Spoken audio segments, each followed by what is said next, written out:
What's up, y'all? I'd like to thank y'all for tuning in to another episode of the We Want More podcast. I'm your host, Anthony Moore. I'm Asante Morris, and good morning to niggas and niggas only. Yeah, we on and also can't forget, I got my boy Pepsi in between us. He's laying on you. Yo, you know what I realized today? I think Pepsi low-key got more love for you than he do for me. Like, you're the one person, like, when I'm in here, I might get phone calls throughout the day, whether it be from my mom, other comedians, like some of my homies.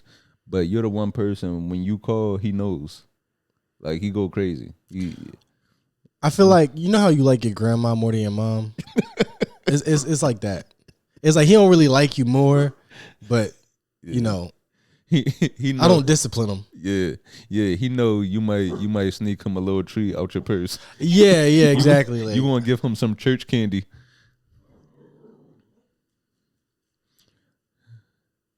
Come on, man. We just got started. Immediately, just but such a fucking diva. Yeah, but come on, man. But how you been?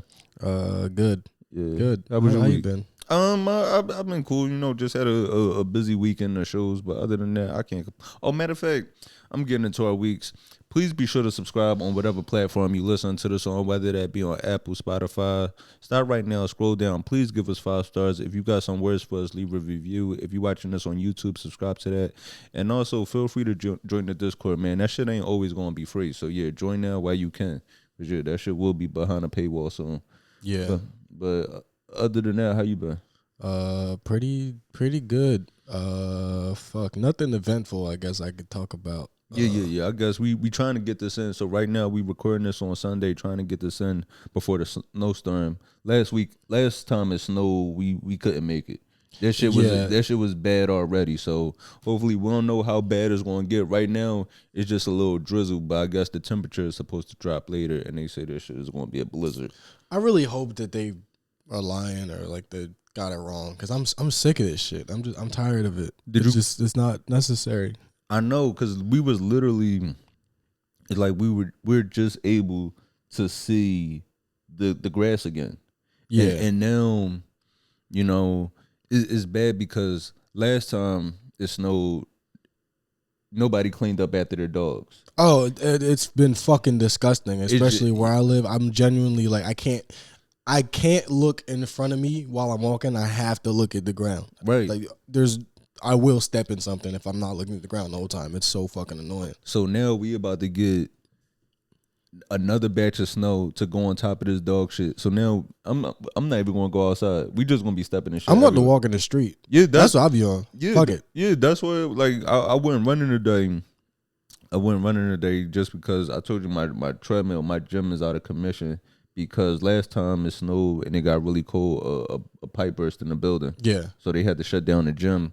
Shit, I'm low key ready to ask off for a little bit of my rent. I was just thinking that at the exact same time as you. Like, if you're not getting 100% of the apartment, why are you paying 100%? Right, the rent? Because that was the selling point of me moving in here once I saw the gym. So a nigga should get a discount on something. There actually needs to be like some sort of discussion on that, because fucking everybody that gets like amenities in their apartment has to deal with this shit. The gyms, like washer and dryer, like when those things break and they're fucking too slow to fix it, is there any sort of clause in lease agreements that like just allows them to go, well, fuck it, it is what it is, it is what it is, you know what I mean? Because if they never fix it, is that a breach of contract on there? It's a breach of contract if you don't pay, but like, do they have to continue with the amenities, Right, exactly. It's the same way. What are our rights? It's the same way the IRS does us. Like, I had this situation a few years ago, right, where I was late. Basically they didn't give me my refund check. And I was waiting. They kept having to do a trace on the check. They couldn't find where the check went. Yeah. Right? So they kept doing a trace of it. And it's in Israel. every like 6 weeks or so, I would get a letter in the mail saying they're still trying to locate exactly what happened to it, right? Whereas if this was the other way around, I would be accruing all types of fees and shit. I have like you'll have a lien on your house or all types of shit when you don't pay the IRS. You'll have warrants out looking for you. No, that shit is really like just fucking. If you can't find my $500, fucking unzip your purse and just send it to me. Whoever is sending me this email, whatever the fuck, just give it to me yourself. It's $500, $700. You know, it's not a lot of money. I don't know why they play with the money like that. It's not even that deep. Yeah. And they come after you over some like you owe them $300. They gonna come after that shit. But like, we don't even know where like trillions of dollars are right now. They can't keep track of shit except for the shit that we give them. Right. But that's why I don't pay nothing. I only pay taxes because I'm gonna go to jail. But everything else, they can suck my whole dick. Honestly, that jail is why a lot of people pay for stuff. You think niggas out here paying like taking care of their kids because they want to? Yeah, the fucking what is it, the deadbeat dad law or something? Yeah, you go to jail for that shit. Is honestly taking care of the kid. That's like, I say when the reason why people do take care of their kids, taking care of that child is actually like maybe like the fourth or fifth reason. It's really like jail and them suspending your driver's license. It's a lot of things along the way before it gets to actually wanting to take care of the child. But for real, it's like, all right, I'm gonna take care of this little nigga because if I don't, he might talk about me on SoundCloud one day. That's the thing though, like that law is definitely like the reason the NBA is so whack right now, because everybody got a fucking dad. Like these niggas don't got no personality. Stop being in your kid's life so we could get another Anthony Edwards, man. Like, come on, man. We running out of. That's the problem. We trying to figure out who's the next face of the NBA. It's like we're not going to get another LeBron or Kevin Durant if y'all niggas continue to be around. Yeah, bro. That's how you get real leaders in America. This nigga had to clean the gutters at 5 years old, and now he's the captain of the basketball team in high school. Yeah, because he learned leadership skills. That nigga can make a souffle because he had to fucking cook for his entire family while his mom was at work. But nah, these niggas want to fucking have stable households and shit. Yeah, if we want another Barack, nigga, you got to stay in another country. Yeah. He be like, I'm working on poems in Ethiopia right now. I can't come see you. Sorry, I don't know. Oh, last time we recorded. That's a good point. Niggas were like artistic fathers. That's like the worst deadbeat dad because he got like the most like valid sounding reasons for why he's not around. He's like, I had to go fucking on tour with Roy Ayers. I couldn't be around. I'm sorry.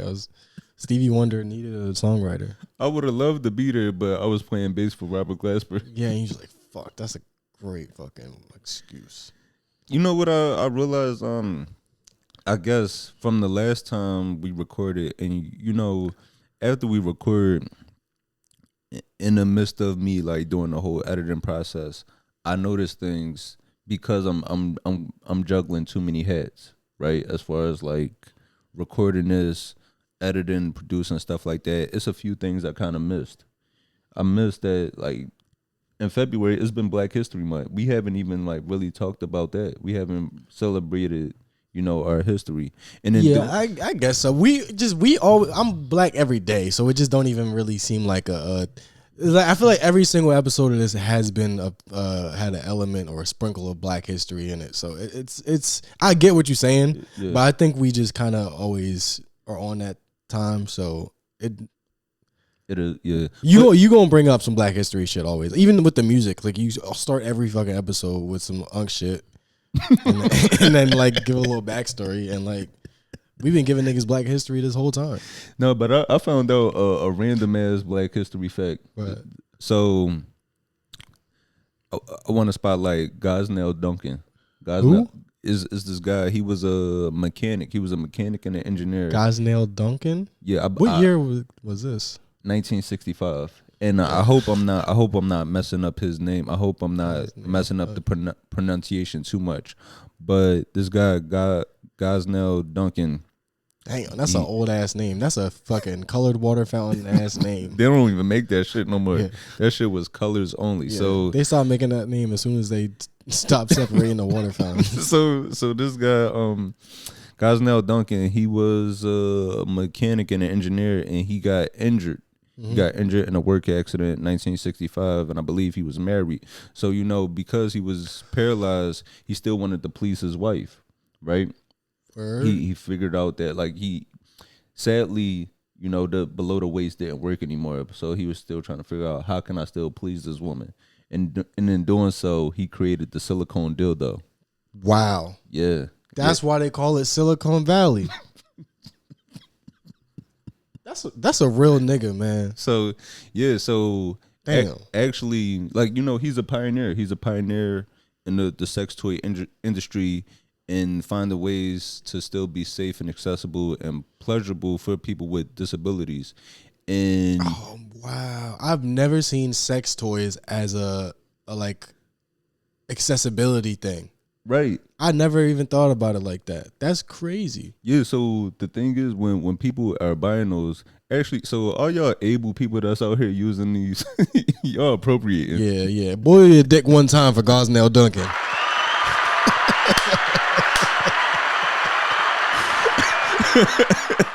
Bro, that's a beautiful innovation. Yeah. So y'all out here just using dildos all willy-nilly and don't even know that it is an actual reason behind that. Yeah, it's kind of like how I skateboard on ramps, but they not for that. It's for niggas in wheelchairs. That's such a great thing. Yeah, so shout out to that king, man. Shout out to his king, and his legacy lives on. Imagine, like, it's a black family out there that's like that's able to celebrate generational wealth and sending kids to college off of dildos. That's a beautiful thing. Yeah, it's like the handicap stall of sex. You're like, damn, this is so spacious and convenient, but it's not for you. Yeah, but also show some respect. But also, what else is happening? Oh, this past week has also been the start of Ramadan and Lent.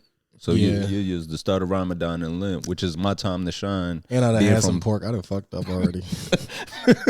No, but Ramadan and Lent, that's our time to shine. Being from Philly, we get to celebrate our Christian Muslim roots. Yeah, we get to half-ass both religions the way that we were taught. Yeah, so if you out there from Philly, make sure y'all break fast by eating some fish. but but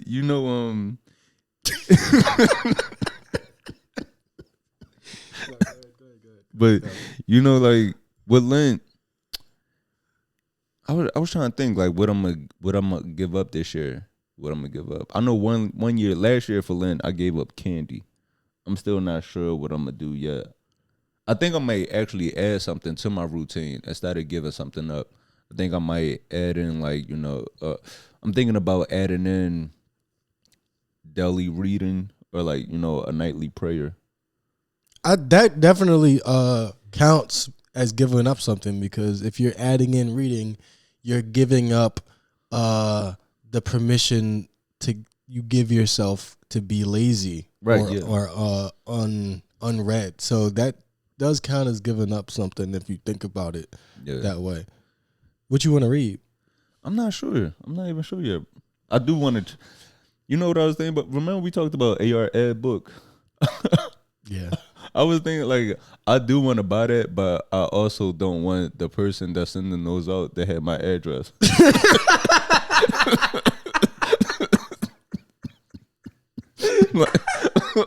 I don't. I'm serious. I really want to check that out, but I don't want anybody with connections to ARAB able to contact me. Nigga, I want to buy this book, but I don't want a credit card in my name. I don't want to get a fucking. You have a warrant out for your arrest for some shit. They're gonna steal your identity off that fucking book. You better not give me a fucking credit card, address, and fucking phone number. Nigga, I'm gonna have a trap house on 13th and essentially in my name. Yeah, you gonna get a foreclosure notice. Like, what? I don't even own this shit. You know, a foreclosure notice for some shit you ain't never set foot in. That's fucking hilarious. But we actually do have a bunch. Well, actually, like, it's honestly too much to count at this point. But I think if you go in our Discord, we have an entire list of it's been a lot of great book recommendations. Yeah, on there. I don't remember which section it's in, but we got like a couple of different categories in the Discord. Or what do you call them? We have a bunch of different channels, and we have one for book rec specifically. Yeah. So I have read some of the ones that people have told me about. So funny enough, I did. All right, so this is one book somebody is, like, it's like one of those like hip hop capitalism books. Mm-hmm. Some shit I forget. I couldn't find that one. I don't like buying books because you get PDFs for free or go to the library. I couldn't find that one, so I did read a book about it was like lessons learned from Nipsey Hussle. Okay. Basically. Yeah. So I read that, and I mean, it was some nigga shit. It was like, yeah, but it was like I thought it was good for if you wanted to try to replicate that level of success. Obviously, I distrust any book or, piece of media that has faith in the system at all, but it was pretty good. A lot of misspellings and grammar mistakes and all type of shit, but the message is there. The message is there. I'm not saying that to make fun of it. I'm preparing you. I'm like, this is a book by somebody that Yeah, but what's also cool? Outside of the book recommendations is also a good list of band recommendations. Oh yeah. There's a lot of good books. I remember I always pick the negative one. There was I'm actually reading I think was it Parable of the Sower? That's one of the ones that was recommended. I don't like novels. That's good. So it is a novel. I don't really like novels a lot. That's a good novel. So I fuck with that one. And for the bands, yeah, I want to post some. I'm gonna probably try to recommend some music to people because I've been getting recommendations and they've been good. So join the Discord. So like, you can get put on because I like to gatekeep shit. I like to make sure the music that I listen to, I like to make sure that they stay in their position in life. I don't like to help them out financially at all. But we actually are lifting up the gatekeeping a little bit. And there's a lot of good music recommendations, like local, like artists, independent artists. That's another thing that's good about the like people that are in that community. Just before we go too far, I do want to get back to Ramadan and Lent real quick. I do hope everybody out there does have like a successful Lent and Ramadan, giving up just abstaining from the things that you're trying to give up from Lent, and just the strength to make it through the fasting process through Ramadan. But it's funny, I know people that be giving up stuff for Ramadan that's like, you're not supposed to do this anyway. Like like bro, I know okay. All right. I know people like during Ramadan is like, all right, I'm giving up. I'm not smoking. I'm not smoking and popping perks right now. It's like you wasn't never supposed to do this. That's funny as fuck. That's a good bit, bro. Keep that. Let's keep this one. No, because Philly Muslims be living wild. Like I know, like this might have been like 2 years ago. In West Philly, the E got shot up. Like niggas had guns under the throat. Oh yeah, that's a must. That's the benefit of having the motherfucking the ghost dress, the ghost costume. Yo, niggas was at the E moving like Young Thug. I got the stick under the dress. That's what it's about. It's flowy. You can pull that shit out super quick. But no, that's hilarious, Nick. I'm giving up heroin for Ramadan. Fuck. You gotta see how that does. That's fucking funny as shit. But I guess so. So I guess where do we want to take this? I wanna revisit a few things. I'm gonna revisit a few things before we get into some newer topics. So one thing, we talked about the Bad Bunny. I'm sorry. You're not supposed to be doing that anyway. It's such a good fucking punchline. Let me see. All right, I'm back. I'm gonna walk. I saw this thing from Rock Marciano, rapper. He's been the real hardcore rap fans really familiar with his work. Been around for forever, but he was just talking about the way that rappers, their voices, like when it comes to musicians, are like not even just rap singers, just anybody that makes music. How the voice is just as important as the instruments of a drum, and this made me think about the whole conversation about people not wanting to listen to Bad Bunny. And I'll play this right here before we dive into this. Yeah. If you don't understand it, I guess because not me, not only me, but a lot of artists have fans all over the world. You know what I'm saying? So, and a lot of them don't speak English, so you basically paying attention to tones and rhythms just like drums, you know what I'm saying? So it's like we're playing instruments, you know what I'm saying? We're the instrument. So there's no way to get prepared for it. Just listen to the tones and maybe the rhythms and things like that, and maybe you can pick up and you can feel it, you know what I'm saying? Other than that, I wouldn't tell nobody how to get prepared to listen to my music besides probably smoke a spliff and turn it up. Besides that, yeah. And that was a great point. Because how people, like how Americans were complaining, I don't want a Bad Bunny halftime show. But when you think about how other cultures are able to embrace our music with the language barriers, you could see a Kendrick, or you see a Kanye sell out a stadium in Japan. Or these Asian countries, or seeing a Kendrick sell out a stadium in Germany. You get what I'm saying? Just all these different countries. But no, that's exactly that's just American arrogance to think that everybody should consume our shit, but we'll never stoop as low as to consume their shit for some reason. It's like beneath us. Right. Yeah. Well, I mean, not us, white people. We don't even. I mean, it's a couple, it's like a small pocket of niggas that act like that, but for the most part, we be in a poppy store, like, just vibing to whatever fucking. and them songs be like Spanish, them like romance languages and shit, and like Spanish and like French, and like the way that like them love songs, they hit. You don't even know what the fuck the boy's saying, but like his like heart was torn out by a woman, and like. You feel like I'll fucking with you.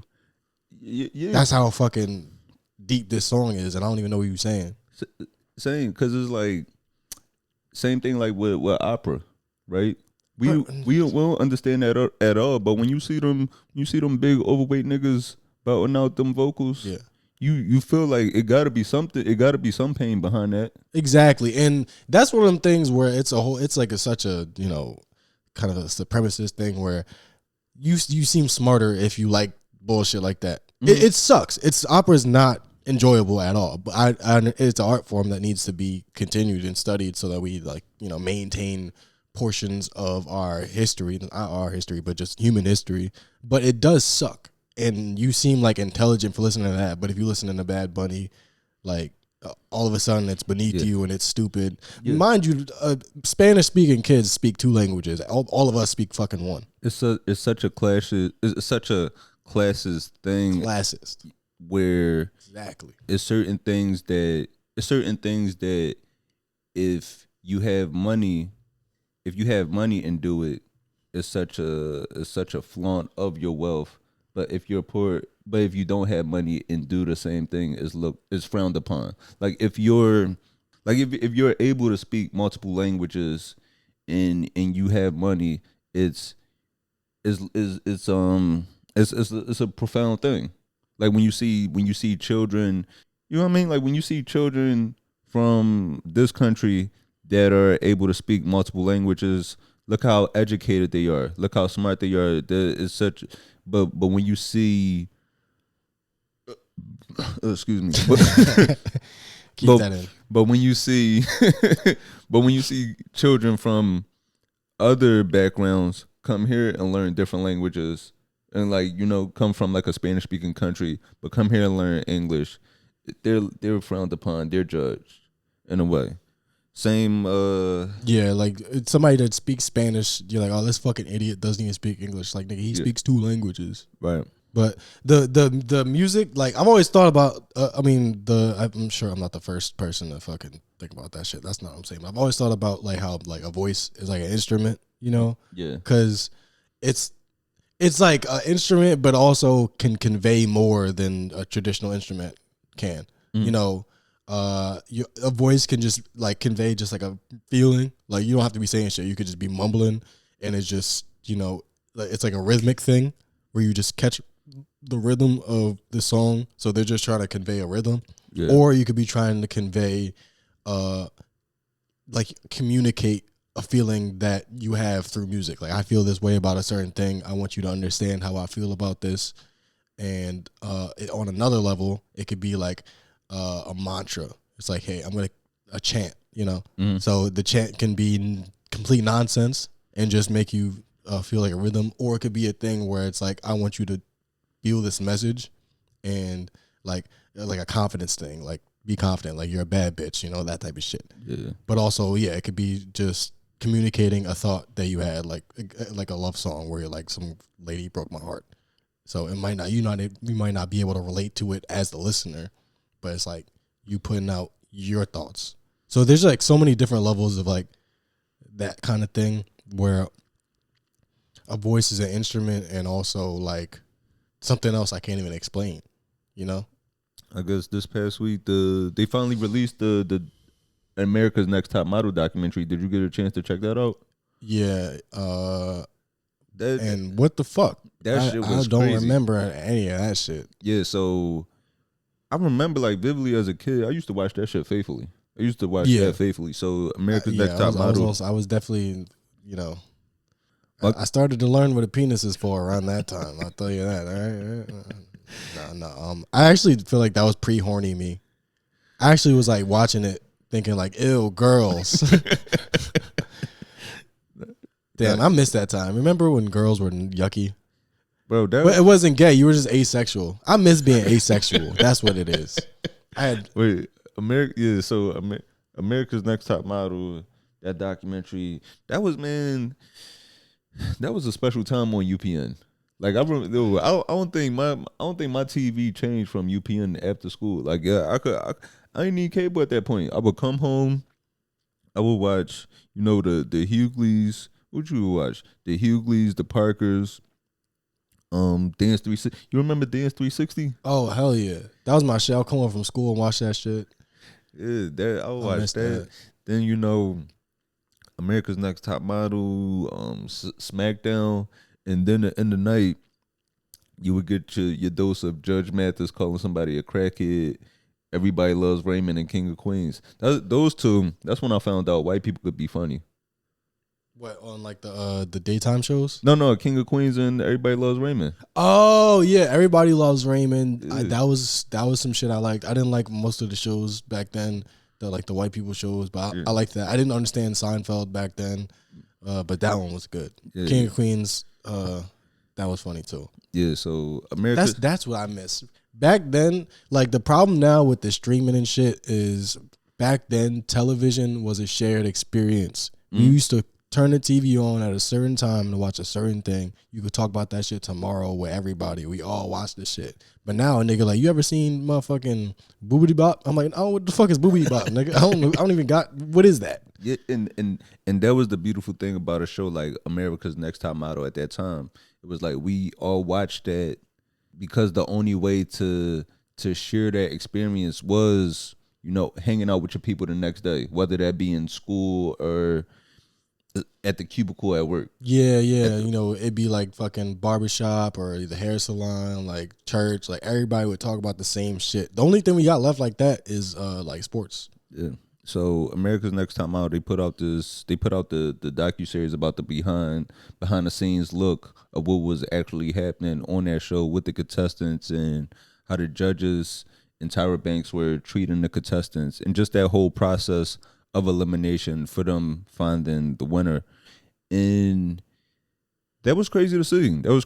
So the first season was in 2003, and then watching this show, just watching the recap, the behind the scenes look with my adult eyes, I didn't remember the times being that wild. And looking at it, it's like, yo, how did they let some of this shit happen? Like, yeah, this is a wild time. And I guess we were in it, so we didn't really have a reference point.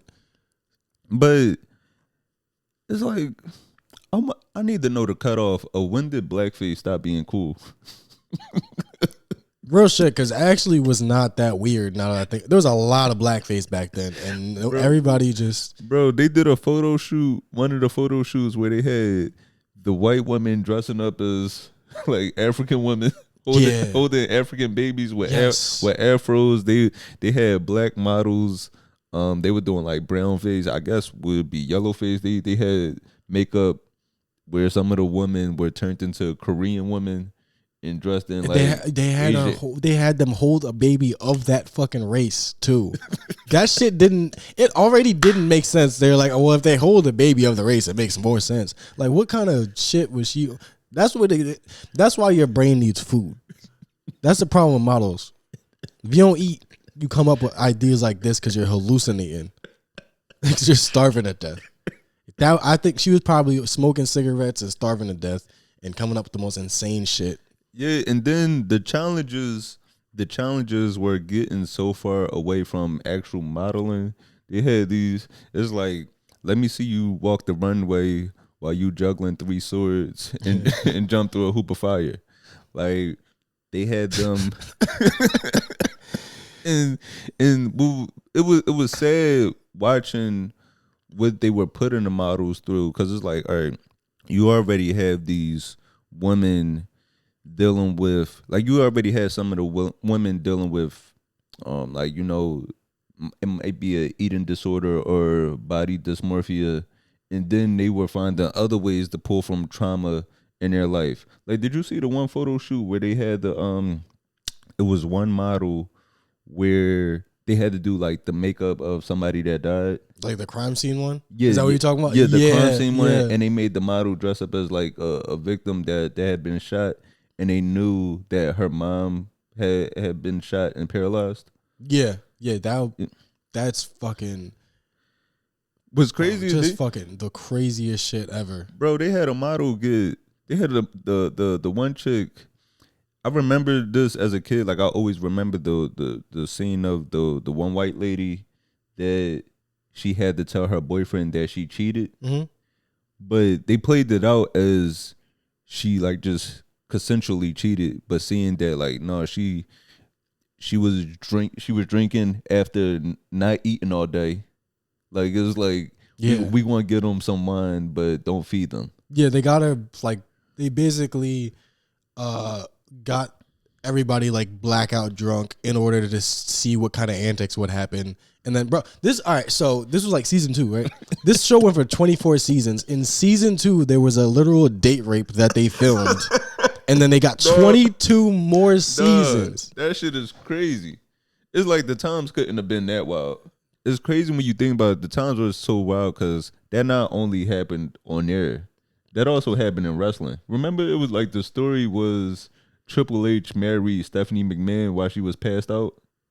You remember that storyline? Fuck, I don't know if I remember that one, but I guess they got married in real, like they are together in real life. But, but the storyline was that Stephanie McMahon, she was supposed to marry the wrestler Tess. Yeah. But Triple H, he got her drunk and like drove.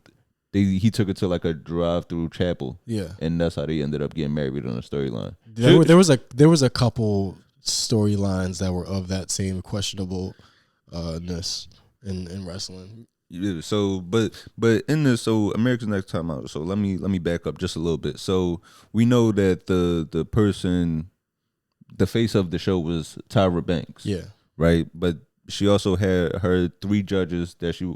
Well, it actually was more than 3 judges because Janice Dickinson, former supermodel, she was also one of the people that was just speaking to the women in these nasty ways when they would do the end of the show critiques and deciding who would pass on to the next stage, the next phase of elimination. But it was also a photographer, I believe, Nigel, I believe was his name. Yeah, Nigel Barker. And then there was a guy that was a makeup artist, known as J. Alexander. Yeah, I remember the 2 gay dudes. Yeah, and the other person, I don't think he's. I don't know. Yeah, but he his name is Miss J. It was a nigga of some sort. But I think I think he does identify as male, just because, like, look at somebody like RuPaul, just because he dresses drag, but he still identifies, when he's not dressed in drag, he identifies as a man, I believe. Let's just say my grandmother would not understand this nigga. That's I don't really want to guess where they identify. I just know you probably couldn't meet my grandmother like that. Yeah, so you would kill my grandmother. That's what you identify as, a murderer.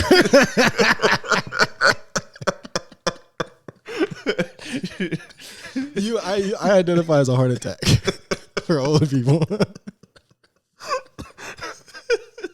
Yeah, so this show, the challenges that these women were going through is sad, and a lot of them, just the way they were talking to. I might actually play this one clip. Let me see if I can find that. I'll play this one clip of when you remember the woman Eva. Which Eva? The first 2 seasons of America's Next Top Model, we had girls that were bitches. They didn't walk in as bitches, but they get to the house, they're considered a bitch. I don't want to cast another black bitch. Instead of me being... God damn. How you like... How you double down... I don't want to cast another black bitch is crazy. Yeah. Yeah. So, it's like, okay, can you take it easy, nigga? Like, what the fuck? Jesus Christ, man. That shit is... The type of shit they were saying to people on there is just insane. Yeah. I remember, so I didn't... Even seeing this shit, I didn't remember it. And then I watched, like, recently a season of the show, and it was still pretty, like, tame compared to all the shit I saw there. Like, it was the one with, like, the taller, like, thicker woman. And she, like, clearly stood out because she, like, had, like, you know, like, she was large. The black woman Takara? Yeah, large and in charge. That one. Yeah. And she was, like, you know, like, she was gorgeous, but for some reason... the model industry like can't handle that body type or some shit, so it was just like such a it was such a thing. Like they made it such a thing. But they were nice to her, you know. I noticed that like that season, like she was definitely like completely different than the other girls on there. But she was one of the outliers that was like treated like a person a little bit. She was one of the few contestants on there that was speaking out, and I believe that played the part in her being eliminated so early on in the competition. Because you had the other women, I could understand not being willing to speak out or having the confidence to speak out, because it was like, remember the one woman on there, the woman Ebony, she was the dark skinned woman, short haircut. She was also a lesbian, and they just put that out there for the world to see. Yeah, and it was so weird. Like I just felt that the meanest thing about those is like both of those women are like, they're like, all women are beautiful, whatever. But like they were clearly beautiful and had something somewhat different than them. Different than like what you typically would see. Like, you know, she's like dark skinned and gay, and the other one's like big and tall and like thicker. But like they knew casting them for the show, like they were not gonna win. Right. Like you're casting this girl, like we want her on so that we can like showcase her and shit and show the world. But it's just fucked up because you know you're not gonna pick this as the winner because it's just there's a specific type that has to be the winner. So what was really fucked up was the scenes with the dental work, where it was like they changed certain things about the women as far as like, all right, we're going to cut this person's hair in a way, or just shortening the length. But then they forced 2 actual women. The one woman, I believe Danny, they closed her. They told her that you have to get your gap closed, or we're going to send you home. And then another woman, also not a problem these days. And also another woman, they just gave her veneers. They just shaved. They forced her to do hours of dental work. I believe they didn't let these women. Yeah, that bitch looking like Gary Busey. That shit was crazy. They shaved her teeth. Just made her go through hours of dental work without being able to consult with their parents or any type of lawyers or anything. Yeah, and I gotta pee real quick. So, but like, this is the point that this documentary is so insane because it starts off like the tone of this documentary is there's a but wait, there's more. That is just fucking ridiculous to be able to start with that shit and be like, all right, it's gonna get worse. How do you start off with that and it gets worse? I don't remember none of this shit. I just want to make sure, like, there's all these things, but I want to make sure that's the main point I drive home in this discussion. Yeah. Is that was season fucking 2. And they got 300 more episodes after that. All right, I'll be back. All right, we back. We're back. This is a show based on women, like, created by a woman, a house full of only women, only people around are, like, women and gays, and somehow they still found a way to diddy somebody. Like, that's fucking like it's all women. You'd expect, like, this is like the one place that I'm not gonna get diddied. Right. This is the one place that's supposed to be a safe space. A house full of women that are like that. That's fucking crazy. And they still faced with so many predatory things. Well, I know for a fact that it seems like things are better now, or they at least should be. But they are still telling models like fucked up shit like this to this day. Oh, that's what I was gonna say. So in this, you said you didn't watch the last episode? Nah. So all right. So I don't know if you noticed this from just the interview. Baby's head off. Like, how much worse can it get? So in one of the episodes, so in the last episode, the guy Miss J, revealed that in 2022 he suffered a stroke. Mm-hmm. So he's unable to walk now.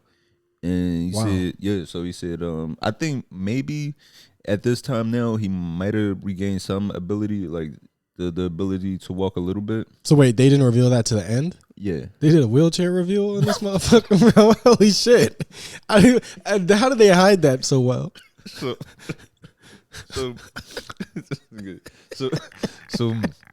Miss J suffered a stroke, and he said since then, Tyra hasn't reached out to him. Oh, damn. Which is like you would expect somebody that you work with like so closely to reach out to you. But not to say you can't feel bad, because nobody deserves that, right?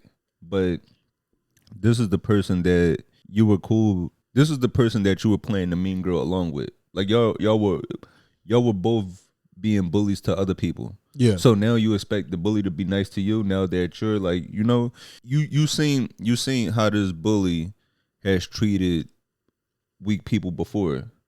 So what do you expect that now that you become one of them? Yeah, that's a great point. Like, that's sad though. I didn't know, like, I couldn't imagine fucking and I mean, like, from the beginning of the documentary, I knew Tyra Banks was there, like, to have a good time. She wasn't there to She got like a bunch of preloaded answers, like, well, I don't really recall, like, all that type of shit. I knew she was there from the start of the documentary. from the start of the documentary, I knew she was like a clear narcissist. Yeah, she's like, ooh, documentary. Maybe I could be a sexy detective. Because it was just like all the good ideas and the success, it came from her. Like when the way she would speak about it, it was like she was the genius behind the success of the show. But then when it came to all the wrongdoing, this was the producers, or this wasn't my idea. Or I could see how this went too far and I should have said something, but it wasn't on me. Involved with the production, all that bullshit. It really does suck to be like black or a woman or both, and you're getting like the fucking worst treatment from somebody that's like exactly like you. Like they're reinforcing all the negativity. Oh, and one thing. Oh, and also in the last episode, a lot of the women were saying how that after the show, they were unable to use their pictures really, or like, you know, just because throughout the process they were supposed to be building their portfolios, but a lot of agencies didn't take them serious, right? Mm-hmm. And I could see why the agencies wouldn't take them serious. One, at that time, reality TV wasn't looked at as serious, which it really isn't looked at as serious now. It's just that people have the numbers on social media to say, all right, I have this amount of eyes watching me. But as a modeling agency, it's like, no, I'm not going to take you serious. What can I do with the Photoshop of the dead body? Yeah, bitch, you in blackface and you want a job? Like, what? You gonna use blackface pictures on your resume? The fuck? This is some wild shit, bro. Like, this is a reality show. Yo, you got this white lady with an afro on holding a Kenyan baby. Why am I unable to get work right now?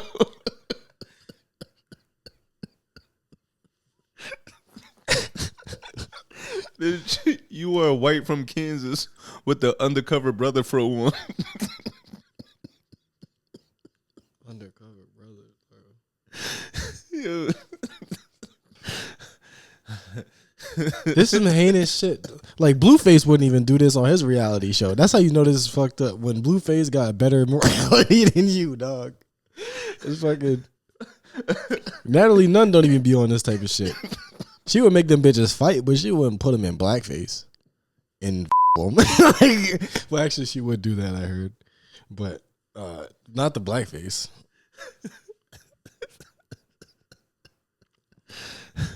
Oh, shit. That's fucking hilarious. So y'all can fight, but I'm not going to actually, like, fake kill you. Oh, shit. They trying to figure out why they can't be a part of New York Fashion Week. It's like, yo, what am I supposed to do with the bulimic photo shoot? I remember, so in part of the documentary, I didn't know this until I saw it. They had like the one chick wearing like beef panties or something. Yeah. It's like, they're not going to let you try on no other shit after that.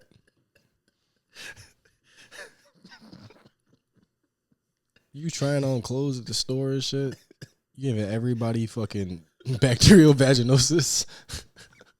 If y'all haven't already, man, make sure go check out this America's Next Top Model documentary. This shit is wild. Yeah, and honestly, like the assault shit is bad, but it is kind of like, I think people do need to know how easily something like that can go down and then be like flipped. You know, like the girl immediately, she's blaming herself, everybody's blaming her, so she's like, I guess it's my fault, I was passed out drunk, and you know, kind of like groomed a little bit. You know, they fucking made her feel really good, got her drunk and all that shit, and then immediately just your fault. So watch out for that shit. Yeah, how the fuck do I not remember that shit? Nigga, 24 seasons of blackface and homeless photo shoots and fucking pretend to be your dead mom, dog. That's just ridiculous. Flavor Flav wouldn't even do no shit like that. I guess, all right, before we get set, I did want to revisit this conversation. Last week we talked about LaRussell.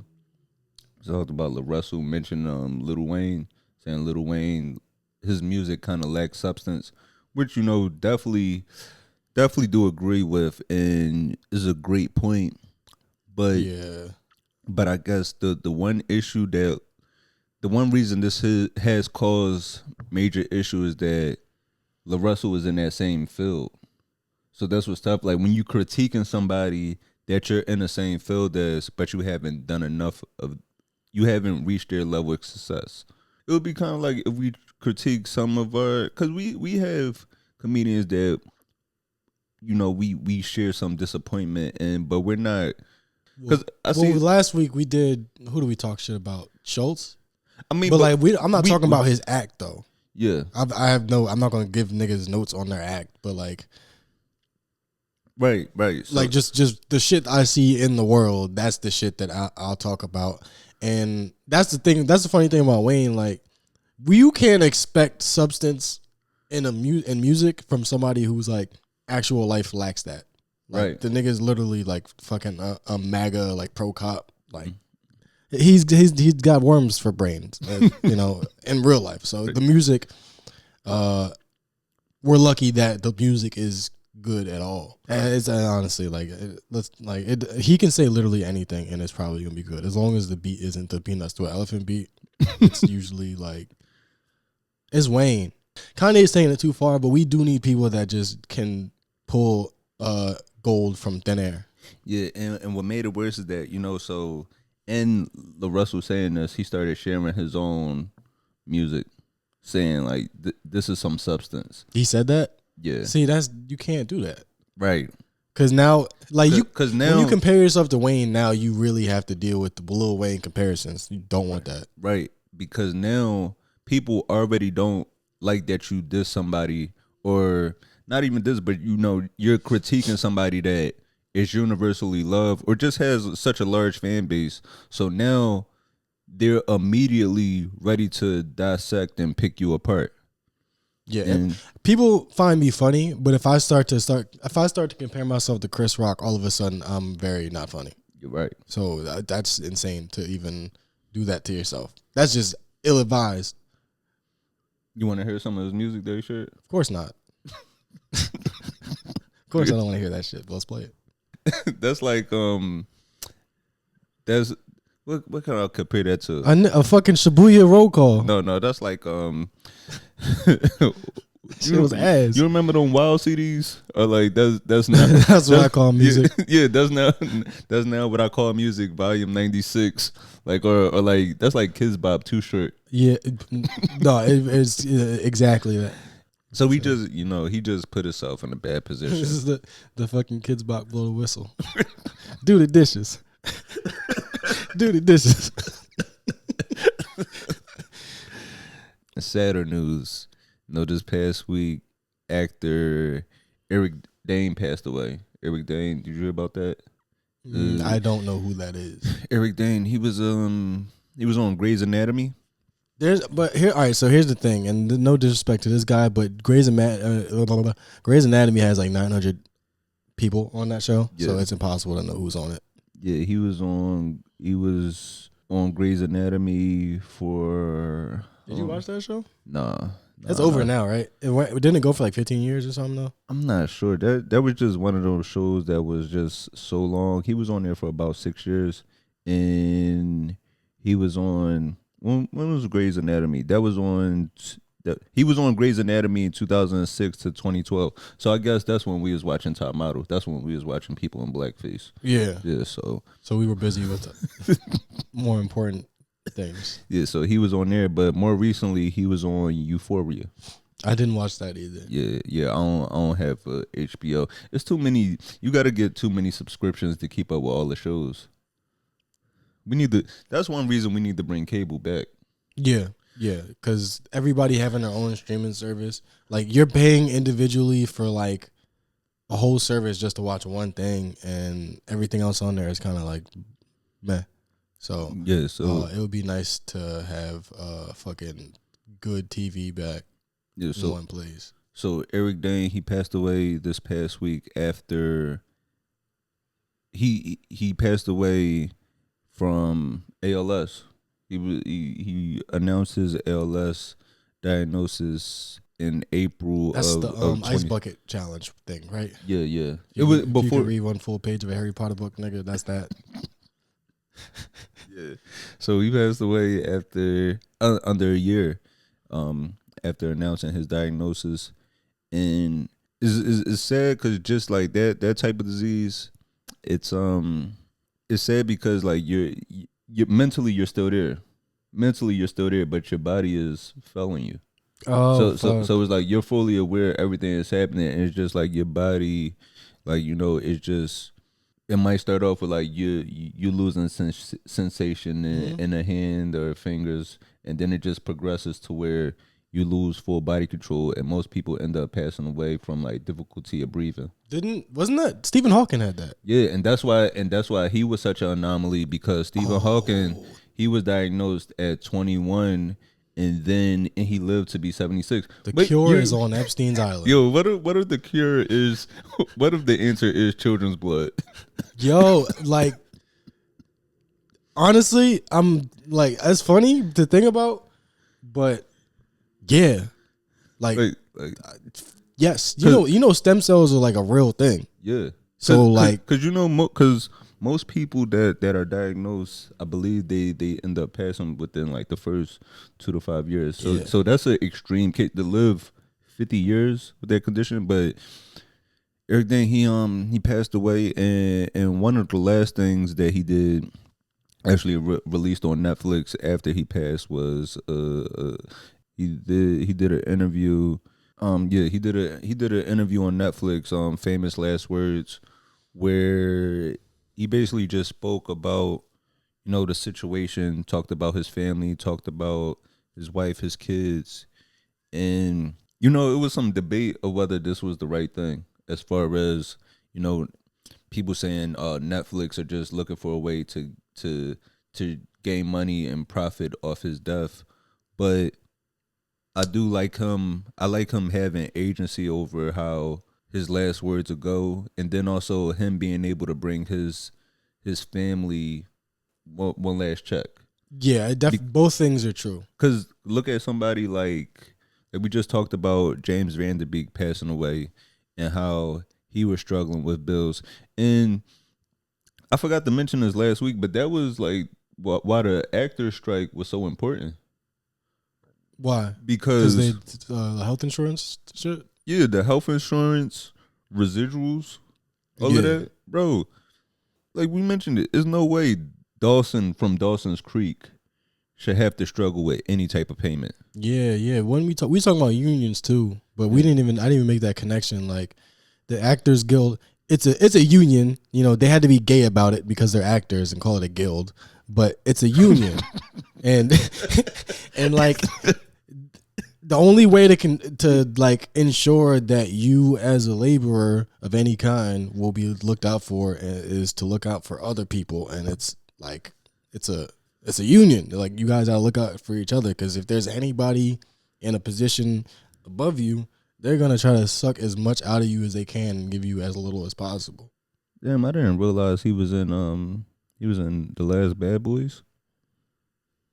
That's crazy. So wait, at the end of his life, he wasn't walking, and he wasn't like able to move? No. Yeah, he was wheelchair bound. Yeah. What was that whole ice bucket challenge shit even for? Was it to find a cure? I guess the ice bucket. What was the ice bucket challenge? It might have been to like just donate to research. Oh, okay. Yeah, donate to research for it. Some shit I saw. Like most diseases and shit, could be curable if there weren't so many financial barriers. Mm-hmm. Apparently, there's like a cure for blindness, but just it's too much money. Nobody can afford it, so they just won't give it to anybody. Then Mr. Beast give I feel like Mr. Beast gave like a bunch of people. I think that's what it was. Yeah, he helped a bunch of people get their sight back. Yo, I was like, where's my phone at? Like it's right here. Like it's some people that's just like blind, just like might have been born that way, or like an accident, like Stevie Wonder. It's some people that they won't be able to see ever, or like regain their sight. But there is certain people that it might just be like a retina issue. That could be fixed with like some type of laser treatment or something like that. There's people outside just blind because they can't afford to not be blind. That's fucking insane. Yeah, it says, Mr. Beast, he did a video where he helped 1,000 people see for the first time. Did we talk about this before? Because I feel like Bro, imagine being 1,001 on that list. Like it was a nigga. How fucked up is that, bro? It was a nigga right there. Like damn, that's worse than not knowing that surgery exists. That's a crazy cutoff to miss. Yeah, honestly, that I would rather not know that I could be cured than to know that I missed the M train was late and now I'm blind forever again.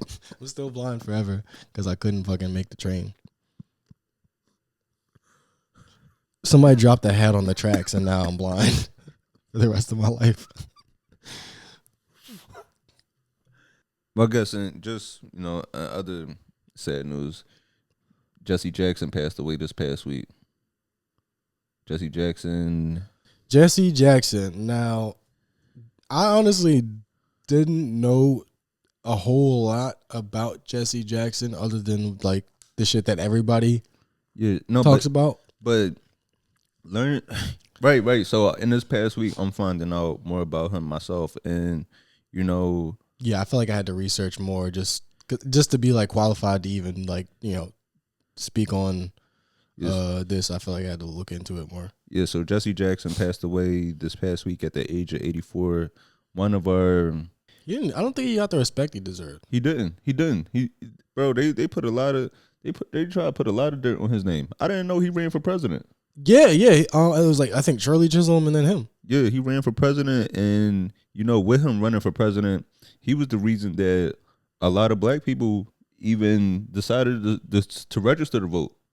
So him running for president, even though he was unsuccessful in his run, him just running helped shift a lot of governor and mayoral races. Yeah. So yeah, he made that shit look possible. He was one of the few like like gay shit, LGBTQ rights, I guess is what they would call it. But I like to refer to it as gay shit because that's how I remember it easier. Sorry. Shout out to all my gay niggas. So just wanted to so a lot of people wouldn't touch that shit back then because they're like, I don't want to confuse the issues. I don't want to like hold back black people by conflating the two. Niggas was really just kind of letting that shit, be in the background. And he had the balls to actually make that a prominent part of his coalition. So that's some shit I respected a lot. Is just like he was really about what he fucking talked about. Right. Now apparently like he was really he enjoyed the spotlight a lot. That was I think what people say held him back, but I mean shit, I would pop my shit too. He was at the he was right there with Dr. King. Yeah. Like he was. And the nigga was right about Obama. We gave him shit for that. I remember that. That's one of the things I remember vividly is like when he did say like it's kind of some out of pocket shit, but like he was like, Obama talks down to black people. He just didn't seem thorough, and he was not. Like he literally was just a fucking. He never promised us anything. He never delivered on anything. And he probably was mad that he won instead of that Obama won instead of somebody that's more like him or him himself. I guess that's one of the criticisms you could say. Like he kind of wanted that for himself or whatever. But I feel like if it was a candidate that actually gave a shit in the way that he did, and it wasn't him, he'd have been fine. I don't think he would have talked shit that much. But the nigga was right about Obama. And I want to play this clip from Jesse Jackson's son speaking on his father. Is a more accurate depiction of the work of Jesse Jackson, and it's happening and occurring without you. That's the truth. Because institutional media has historically controlled the narrative of who Jesse Jackson is. You've made him to be more controversial than he is, than he was.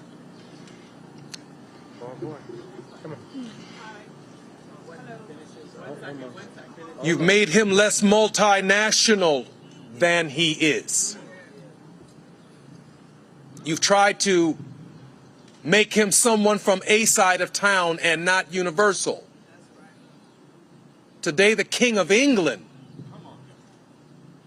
has issued a statement about the life of Jesse Jackson and its importance. One newspaper is hung up on how many mayors he confronted. All of them were small by comparison to Jesse Jackson. He knew as they came and went that he was the constant. And our community could count on that. No, you could hear about how his son is popping his shit. Jesse Sr. was definitely popping his shit. But so actually, he was working on Obama's campaign, and he like publicly disagreed. What, his son? Yeah, Oh, okay. like it was like I think it was like a real respectful thing, but they publicly were like, he was like, that's not cool. Oh, yeah. So like they they don't really seem to be a family that holds their tongue. Which you definitely gotta respect, because I mean, for some of the times that Jesse had to live through, you gotta really respect a black man and ready, like willing to stand on some shit during those times, because it was definitely easy to a black man that grew up in Greenville, South Carolina in the 40s. You would definitely understand just staying silent and being fearful. So to have the confidence and strength to speak out, and like his son just stated, the narrative from the media is that Jesse Jackson was more controversial than what he actually was. We got psyoped. And the controversy, the thing that what made Jesse Jackson seem controversial was a black man just saying, "Yo, we should be treated equal." Yeah. No, that honestly, like I've come to learn over time, like him and a lot of other people, that we were told wasn't like, they ain't Martin Luther King, like comparing them to his legacy and shit. Like that was a fucking psyop. That's why like they killed fucking. I'm not gonna go through all the names. Martin Luther King is too many and it's depressing. But they killed Martin Luther King, and they didn't really have to kill too many other people in the following decades, because you just run their name through the mud and let them destroy their own legacy. All you gotta do is say Jesse Jackson talked too much, and once you hear him open his mouth and talk, you're like, damn, he does talk a lot. But I mean, that's his job, was to talk. So yeah, that was like, you hear probably just as much negative shit about him as you do positive shit, and like he was a person at the end of the day, but he wasn't Jesus. Nobody is. That's part of the problem why we can't have anybody, because we compare to Jesus. But the point is, he wasn't Jesus, but he definitely was a fucking like pretty important figure. Yeah, that we just kind of didn't and give that much respect. I'm gonna play the rest of this of Jesse's son speaking. Let me see. And so again, the caricature of who you think he was, perfect word, compared to the reality of the education campaign that is taking place independent of you, is what's taking place. And as that figure begins to emerge in contemporary thinking, I'm confident that the people, my mother said it this way, history is going to be far kinder to Jesse Jackson than the life that he lived. Education campaign. That was Push, right? Yeah. That was like the was it like educational like readiness, like get kids ready for college and keep them in school. That was that, right? Yeah. So I think that and all that work he did, niggas like me is talking into a microphone about fucking nothing. And goes before we get into the questions. Do you want to talk about this monkey? I mean, I feel so wrong to go from Jesse Jackson to talking about a monkey in the zoo. Now that you put it that way, it's okay. But I've been seeing the monkey. Happy Black History Month now. Let's get into this monkey with a fucking stuffed animal. I guess you're right. Maybe it's not the time. I guess we had to.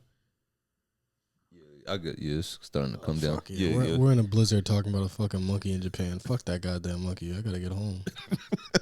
All right, we get to the questions real quick. All right, before we get out of here, just a few quick questions from the listeners. And this is a good. Well, yeah. Let's put this. Wait, hold up. You gotta read it.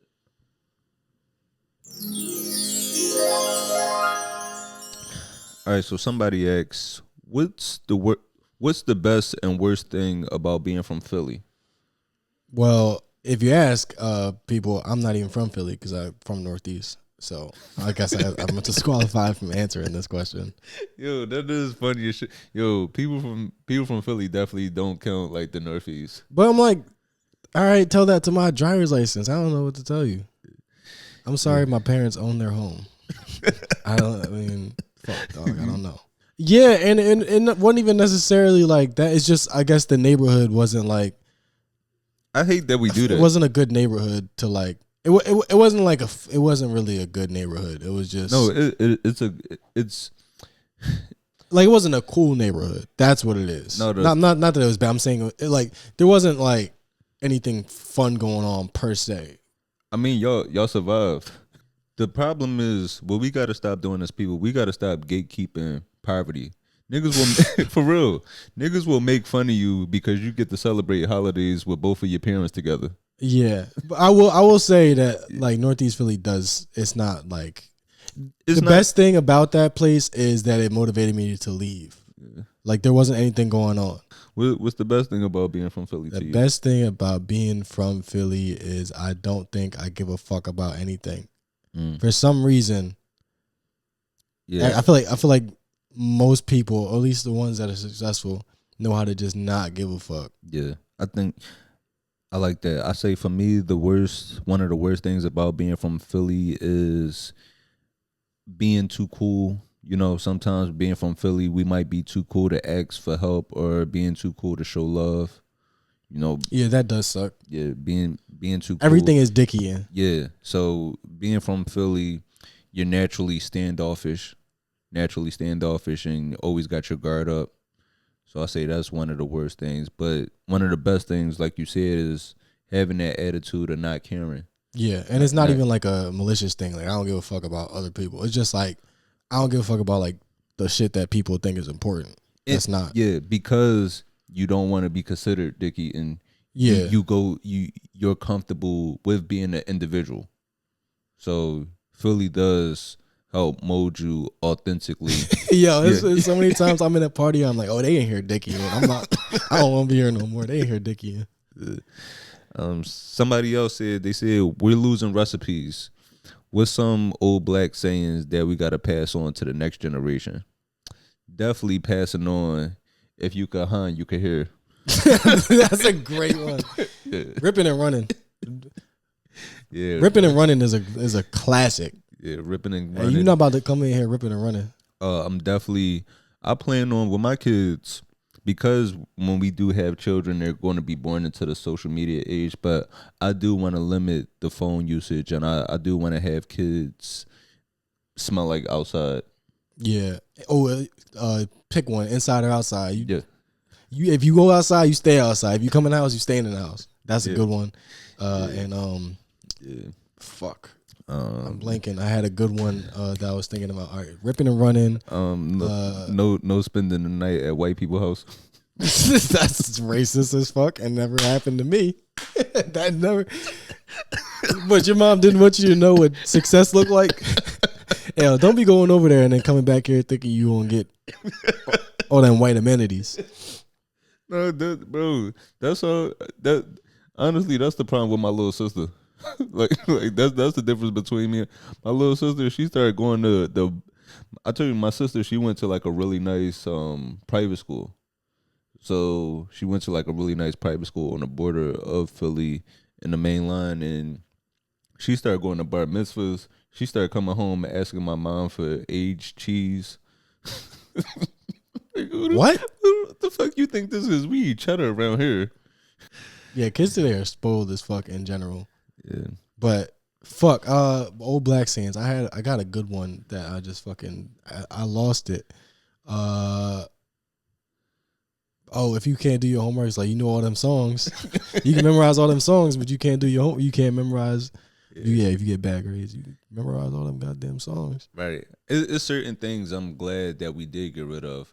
Like, remember, God made dirt, don't hurt. That's how you, when you eat shit off the floor, because you can't afford another one. This nigga plan on being broke.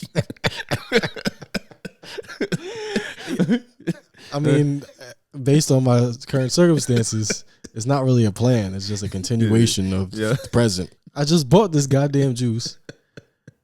I just bought this juice and it's already almost gone. Like, yeah, you bought it to drink. That's what it's for. You're not supposed to just look at it. The fuck? There's 9 of us in this goddamn house. It's gonna be gone tomorrow. All right, now this last question somebody asked, and this actually came from a white person. A white person asks, "Why do some white people smell like dogs?" Honestly, I don't think they do. I think it might have just been one person and it just stuck. It just spread. White people when it rains, I don't think they they kind of smell like a fucking a golden retriever. I don't think but I don't think it's them. I think what it is that white people, they don't use any, like, they're not lotioning, they're not oiling, they're not putting on the cocoa butters or things like that. So I think they just happen to smell like the environment. It's kind of like when you sleep with a white chick, she smell like condom.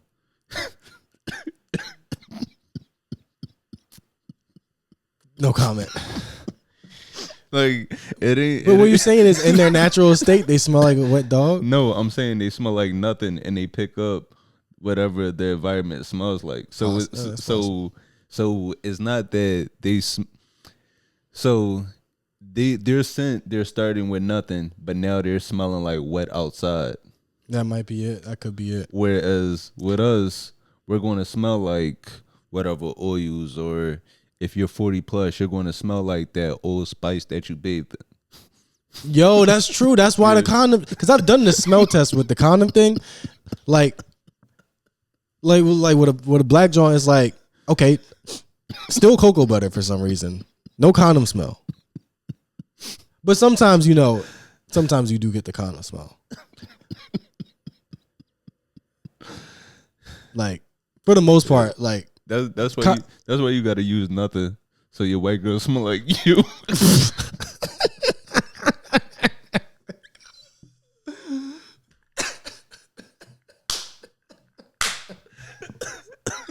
Like, you.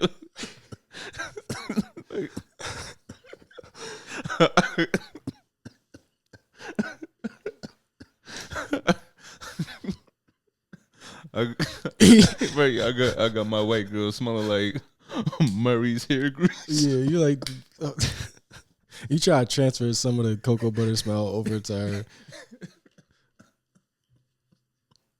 But no, everybody smells like, if you use a condom, everybody's gonna smell like condom. It's just that's why I don't use them. That's why I can't use them. No, you should use condoms though. You should. I can't promote that. Cause there's no motherfucking reason it should still be motherfucking gonorrhea. Nigga, go to the doctor. Yeah. If everybody that had fucking a disease went and got checked and had that shit cured right now, we wouldn't have no more diseases unless there's niggas out here fucking monkeys and dogs and shit. Yeah, use a condom when you're fucking monkeys.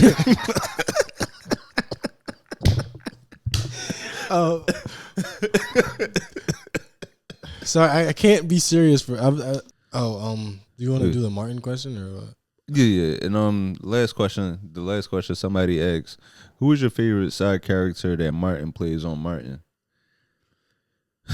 That's a good question. I like because he plays so many, and it's a lot. Like, everybody knows Shanae. Yeah. I guess she would be the most known one because she lives right across the hall from Martin. But I love Roscoe. The little boy, when he's the little boy. That's a good one. I think Jerome's probably my favorite. Oh, Jerome, man, yeah, because he got a catchphrase. Yeah, yeah, Jerome in the house. Yeah. I love all of them, man. He does his mom. Oh yeah, that one's good. I forgot. What's the kung fu nigga's name? Dragonfly Jones. Dragonfly Jones. Yeah, damn, that's a good one. Dragonfly Jones. Honestly, fuck. Even with all the love and success he's reached, I feel like he's still so underrated. Like, people don't understand the movement he really created.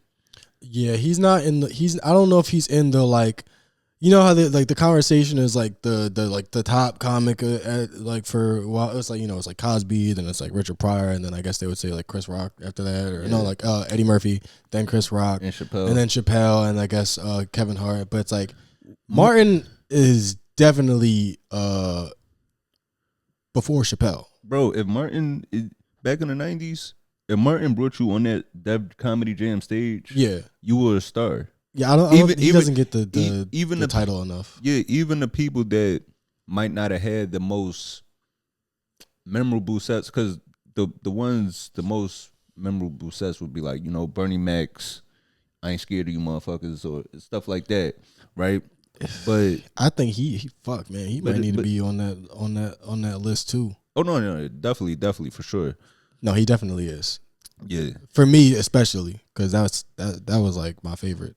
Yeah, but with Martin bringing you on that Def Jam stage, you were a star and you were able to work. Yeah, but yeah, definitely appreciate y'all sending those questions through.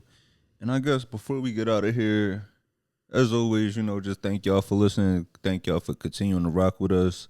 As always, like I said, man, give us 5 stars. If you got some words for us, leave a review. Follow us on all our social media platforms. And yeah, I guess we'll be back with y'all next week. You got anything else to say to the people? Matter of fact, I don't think so. Yeah, I got something to say. Be safe in a snowstorm, and if y'all got dogs out there, pick up that shit, man. Pick up your dog's shit. Yeah, curb your dog. Yeah, 'cause this shit is disgusting out here. Do something. I mean, like, it is. You live in your neighborhood. You went dog shit in your own neighborhood. That shit pisses me off so much. You know, because people think that it's just when and I'm glad we got to this point, because earlier in the episode we talked about how the same thing that's frowned upon if you're poor is looked as acceptable if you have money, and one of the things is not cleaning up your dog shit. People think it's just or littering in general. People think it's just poor people that don't care about their communities that litter, but also people with money litter because they feel as though somebody is hired to clean up after them. People with money fucking litter the ozone layer. Right. Yeah, so niggas will fly from fucking Santa Monica to LA. Shit, that happened. That happened in my building. This is older white guy that just moved in here with a dog. His dog shit in the hallway, and he just left it. Here? Yeah, downstairs. You saw him do it? I ain't see him do it, but he just moved in, and he be letting his dog run in the hallway, so I assumed there's something. If I just it's a good thing you ain't see that shit happen. Yeah. Cause you don't need no problems where you live. No, but he don't know me. He don't know, like, nigga, I have no problem snitching and contacting management. He don't know where I come from. You know, that's a better way to handle it. It's like generally that's the more mature way to do it than to press your neighbor. I have no problem telling on somebody. But yeah, before we get out of here, just thank y'all, man. Thank y'all for continuing to listen, and we'll be back with y'all next week with another one. So yeah, as always, I'm Anthony Moore. I'm Asante Morris. And we out of here.